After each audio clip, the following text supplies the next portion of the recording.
Жаратылыстың басталуы 22-ші тарау. Осы оқиғалардан соң Құдай Ыбырайымды сынамақ болып, оны «Ыбырайым» деп шақырды.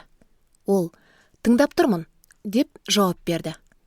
Сонда Құдай оған: «Сен өзіңнің жақсы көретін жалғыз ұлың Ысқақты ертіп алып, Мория жеріне бар.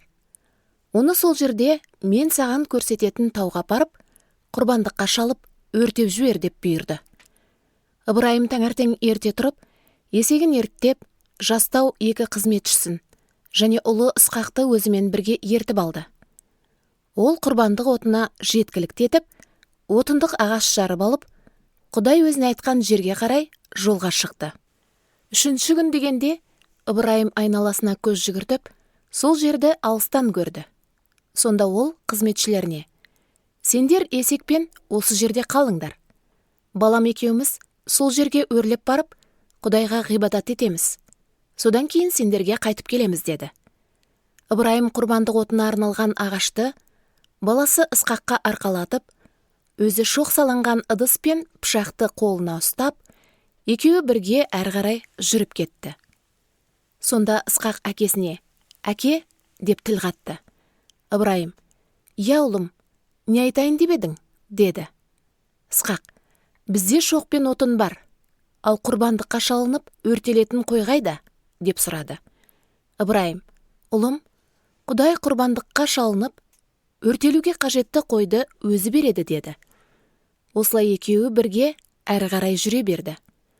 Олар Құдай белгілеп берген жерге келгенде, Ыбырайым құрбандық өртейтін орын жасап, оның үстіне отындық ағаштарды қаластырды. Мұнан соң Ысқақты байлап, осы ағаштардың үстіне жатқызды. Содан кейін Ыбырайым пышағын қолына алып, ұлын бауыздамақ болды. Ал сол сәтте жаратқан иенің періштесі оған көктен дауыстап: «Ыбырайым, Ыбырайым» деп тіл қатты. Ол «Тыңдап тұрмын» деп жауап берді.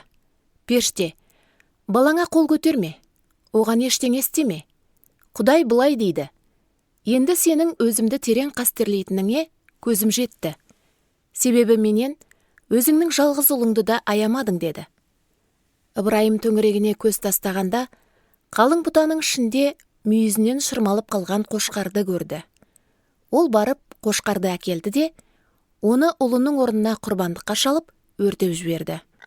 Осы жерге Ыбырайым «Жаратқан ие қажетіңді береді» деген ат қойды. Сондықтан да күні бүгінгі дейін жұрт «Жаратқан ие қажетіңді өз тауында береді» дейді. Жаратқан иенің періштесі Ыбырайымға 2-ші рет көктен дауыстап былай деді: «Жаратқан ие мынаны айтады: сен осылайша істеп, жалғыз ұлыңды менен аямағаның үшін өз атыммен ант етемін. Саған ақ батамды шүбәсіз үйіп төгіп бере отырып, аспандағы жұлдыздар мен теңіз жағалауындағы құм қиыршықтары қаншалықты көп болса, мен сенің ұрпақтарыңды да соншалықты сансыз етіп көбейтемін. Олар жауларын жеңіп, қалаларын басып алатын болады. Сенің ұрпағың арқылы жер бетіндегі барлық ұлттарға ақ батам қонатын болады. Себебі сен менің тілімді алып жүрдің». Бұдан кейін Ыбырайым қызметшілерінің қасына қайта оралып, бәрі Бершебаға қарай жол тартты. Содан Ыбырайым сол маңайда қоныстанып тұрып қалды. Осы оқиғалардан соң Ыбырайымға: «Ініңіз Нахордың әйелі Мылқада бірнеше ұлдың анасы болды» деген хабар келіп жетті. Атап айтқанда, ол тұңғышы Усты, оның інісі Бузды, Араманың әкесі Кемуэлді және Кесетті, Хазоны, Пилдашты, Идлафты, Бетуэлді дүниеге келтірді. Осы Бетуэлдің қызы Рабиға болды. Сол 8 ұлды Мылқа Ыбырайымның інісі Нахорға туып берді. Ал Нахордың Рехума есімді канизагы Тебах, Ғахам, Тахаш, Маха атты 4 ұл тапты.